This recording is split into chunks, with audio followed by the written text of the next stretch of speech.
Lizzie présente Glow, la saga d'Oren, tome 4, de Raven Kennedy. Lu par Amandine Lonjac et Raphaël Cazard. Avec la participation de Sarah Cornibert, Alizé Lombardo, Yvan Lecomte et Juliette Garbi.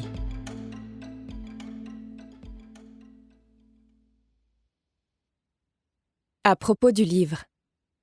Veuillez noter que ce livre contient des éléments explicites et sombres qui sont susceptibles de heurter la sensibilité d'un public non averti, tels que des scènes de sexe, un langage adulte, de la violence. Ce livre parle aussi du poids des traumatismes et du processus de reconstruction après une manipulation émotionnelle et physique. À toutes celles qui restent debout, malgré leurs faux pas. Chapitre 1. Reine Kayla. L'air est saturé de cris. Le long de la façade du château de Rannold, une marée humaine s'est échouée dans la cour. Elle coule, s'enfonce. L'écume de ses cris forme des vagues qui ondulent. Derrière moi, les gardes de Rannold tentent de faire évacuer les sujets par la porte en hurlant des ordres frénétiques qui peinent à se frayer un chemin dans ce chaos. Une partie des convives essaie de rentrer pour voir ce qui se passe, les autres s'enfuient pour se mettre à l'abri.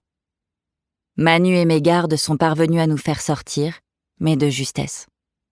Mon cœur bat à tout rompre et ma respiration est aussi rapide que le flot d'adrénaline qui circule dans mes veines. C'est le genre de vulnérabilité qui me donne l'impression d'être un animal pris au piège. Un animal gelé dans la neige, incapable de bouger.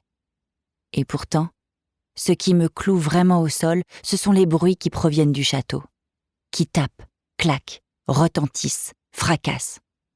Toujours plus de cris. Les hurlements atteignent un niveau encore inégalé quand l'or liquide fait soudain irruption par la porte d'entrée. Tout le monde recule. Les corps haletants sont pris dans un vent de panique. Ils bousculent la masse derrière eux pour tenter de s'éloigner. Manu et Keon se tiennent devant moi pour me protéger, tandis que nos gardes nous encerclent. Certains n'ont pas survécu, mais je n'ai pas voulu regarder autour de moi pour voir combien j'en ai perdu. L'or jaillit de la porte et s'enroule autour des murs du château. Il dégouline le long des marches du perron. On dirait qu'il tend les mains et il est sur le point d'attraper un homme, mais des soldats parviennent à écarter le malheureux à la toute dernière seconde. Le métal liquide s'écrase comme un enfant en colère qui frappe le sol de ses poings et fait jaillir des éclaboussures. Sur les marches enneigées, des veines d'or strient la pierre. D'autres gouttes dorées coulent comme du sang sur les rebords des fenêtres en tachant les vitres et en recouvrant les cadres. Nous sommes cernés par les remparts éclairés par des lanternes, et même s'ils sont censés nous rassurer en nous donnant le sentiment d'être protégés, ils ne font que nous piéger sur place. Je suis sur le point de suggérer à mon frère de nous éloigner au cas où l'or continuerait à se déverser, quand un autre grand fracas se produit quelque part à l'intérieur, ce qui me coupe la parole. Je dévisage mon frère et Keon en me demandant ce qui a pu être détruit. Qui d'autre a été tué? Mais alors, comme si ce bruit était le signal de la fin, l'or qui enserre les murs cesse soudain de scintiller et d'onduler. Il se met à durcir alors que le château devient étrangement silencieux. Les cris de la foule s'interrompent également.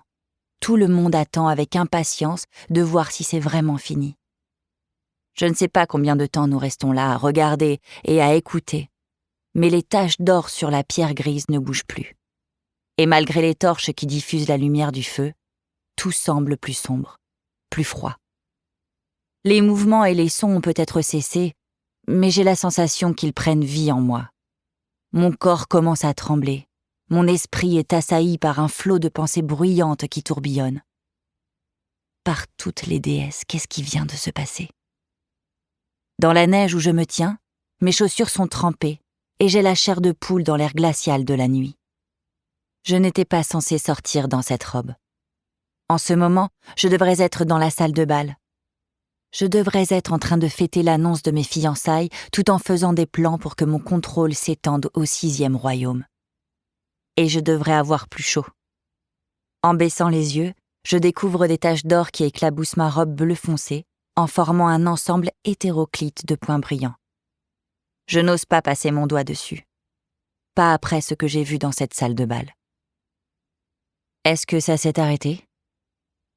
Ma question est bien trop simple au vu de ce qui vient de se passer. Est-ce qu'il s'est arrêté? L'or déchaîné qui nous a durement frappés. Je sais déjà que le souvenir de cette soirée va longtemps me hanter, que je vais me la repasser en boucle. Je ne pourrais pas effacer de mon esprit la façon dont l'or se déplaçait avec une précision. Nous espérons que vous avez apprécié cet aperçu. Pour continuer à écouter ce livre audio sur Google Play Livres, utilisez le lien dans la description de la vidéo.